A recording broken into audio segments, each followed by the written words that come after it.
Hey guys, this is Spooky Noodles, and right now I want to give not a shout out to these authors because I've never read them before, but I've heard good things about them. I've heard two good things about both authors from two different reviewers, and I want to talk about them today. So, I own two books by both authors. Both authors have like maybe three or four works. They don't have a lot of work out there. But I hear great things about them. I was even gonna pull out another book of this one author I really appreciated, and I wanted to highlight him, but I think I'll do that in another video. This is just two authors I heard great things about that I want to get into soon. So, let me start off with William Dobson. Now, I don't know much about him.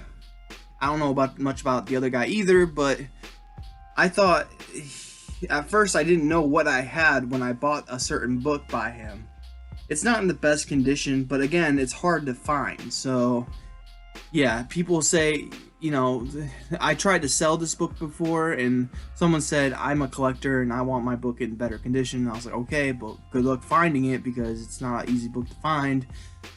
And they didn't care, but I heard great things about this author through Are You Into Horror? He told everybody about how much he liked this book, and that was Child of Hell. This is just a reader's copy that I got for $2 from Tony Bacon's auction. Child of Hell just is a scary child story. Where demonic children do demonic children things. It's a pretty badass cover. Looks like a flaming torch. I'll read the back for you guys.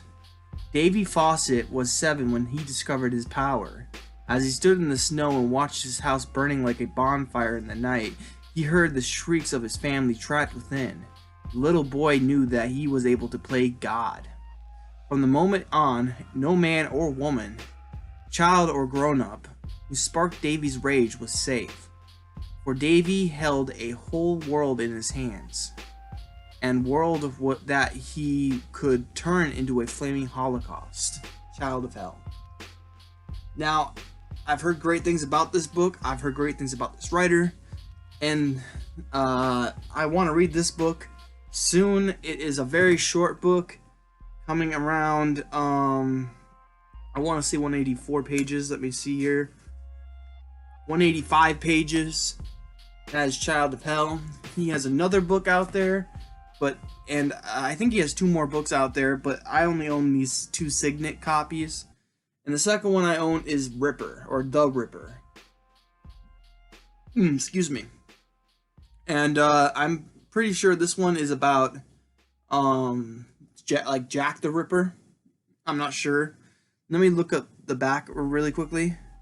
London, 1982, a city gripped by horror it had not known for a century since Jack the Ripper stalked its streets. One by one, a hideously butchered corpses were found.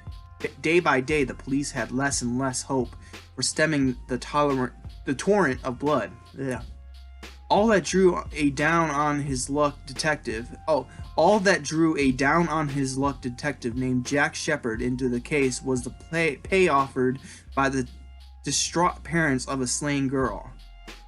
But from his first step into the labyrinth of human secrets and shameful guilts, love at its most beautiful and sex at its ugliest, maddening mystery and mind-boggling revelations, there was no turning back until he discovered the shattering truth about the Ripper.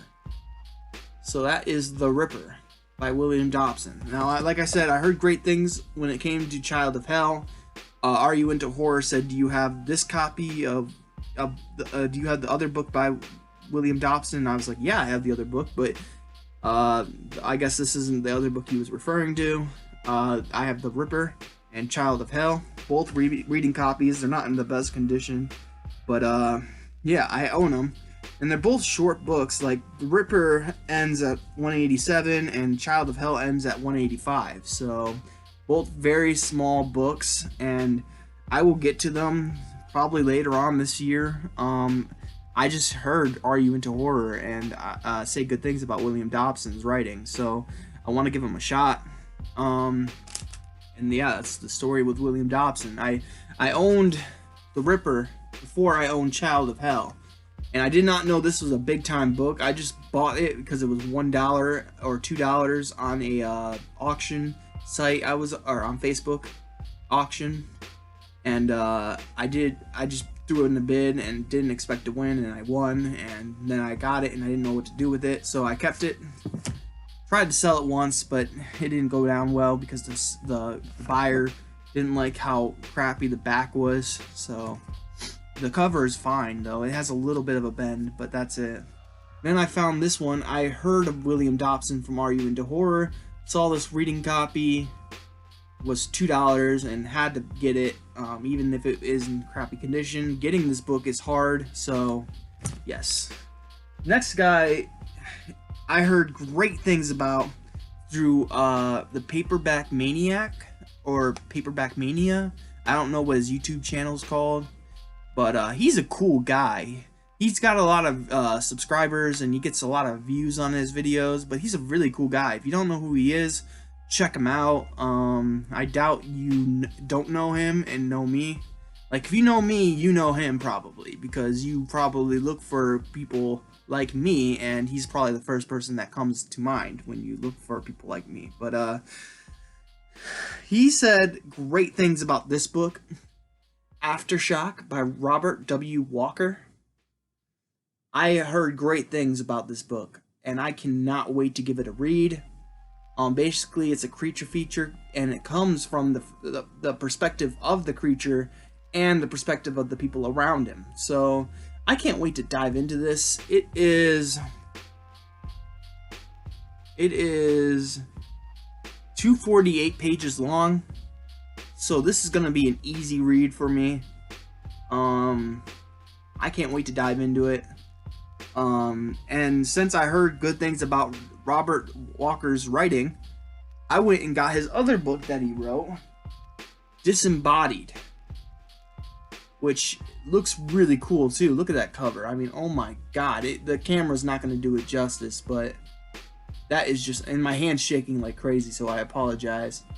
But this cover is just amazing. It has zombies or like swamp creatures eating this man alive. Oh, I briefly told you what Aftershock is, but I'll read the back of it for you. The Mutant. In a secret laboratory beneath LA's streets, a group of top scientists worked on the ultimate biological weapon, daring to create what humans were never meant to know. The monster. Then the earthquake hit. Its epicenter, downtown LA, a city now filled with twisted steel and mangled flesh and terror. Because from its surreal laboratory, something unspeakable had been freed. The plague. Doctors Mike McCain and lovely Casey Stearns worked feverishly to save the quake survivors mysteriously dying from a new alien disease. But no disease could account for some of the corpses, mutilated, headless, horrible.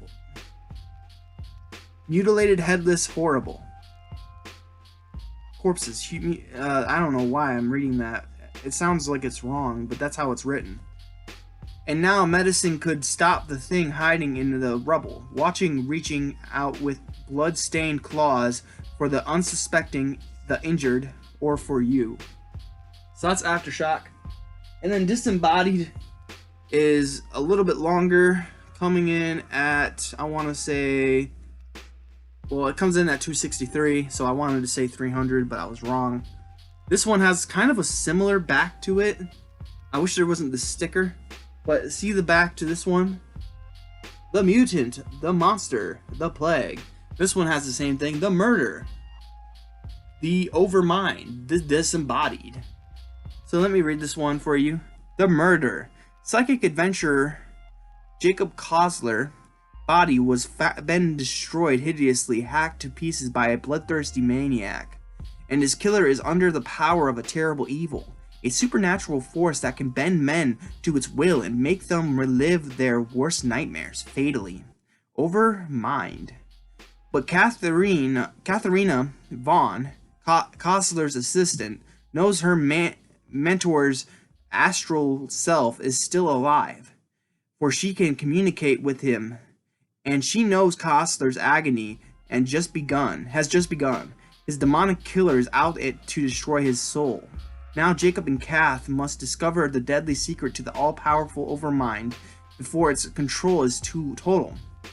Before it begins to tear minds from helpless flesh and create a legion of the disembodied. So, he has written this book, which I hear good things about, and this just sounds really cool, with a cool cover too. I don't know who the cover artist is for these books, if it even says it inside the book. Because the cover artist definitely, and he has 2 other books, Brainwatch and Salem's Child. What does it say in this one? Sub-Zero, Aftershock, Brainwatch, and Salem's Child. So this one has more of his work. He's written like 5 books, and yeah, I hear great things about Robert Walker. And I can't wait to dive into his work. This is just a creature feature that sounds amazing. According to Paperback Mania, it was amazing. This one is just like sounds great, and the cover sells it for me. And I want to find his other work, but yeah. So those are 2 authors that I want to give a shot soon. This one's by St. Martin's Press. This one's by Signet. So you got Robert Walker and William Dobson. I hope you guys enjoyed the video. This has just been a little author spotlight, I guess. I haven't read either author, but I'm looking forward to reading their stuff soon. There's the condition of the books. Disembodied and Aftershock are in good condition, but Child of Hell and The Ripper have seen better days. I hope you guys had a good day and a spooky night, and I'll see you in the next video. Bye, guys. Now I am become death, the destroyer of